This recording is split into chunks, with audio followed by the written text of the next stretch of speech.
જૂનાગઢના કેશોદ તાલુકાના પાણખાણ ગામે ખેતરના શેઢા બાબતે બે પાડોશીઓ વચ્ચે ઝઘડો થયો હતો, જે ઝઘડાએ ઘાતક સ્વરૂપ ધારણ કર્યું હતું। બે પરિવારો વચ્ચેની આ તકરાર મારામારીમાં ફેરવાઈ હતી, જેમાં એક વૃદ્ધ ખેડૂતનું મોત નીપજ્યું છે, જ્યારે 5 લોકોને ઈજા પહોંચતા લોહી લુહાણ હાલતમાં હોસ્પિટલમાં ખસેડવામાં આવ્યા હતા।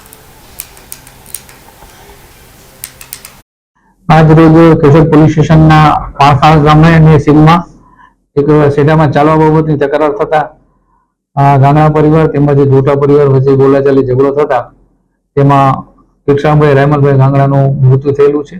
તેમાં સામા પક્ષે પણ ઈજા થયેલી છે અને બંનેની હાલમાં ફરિયાદ લેવાનું ચાલુ છે।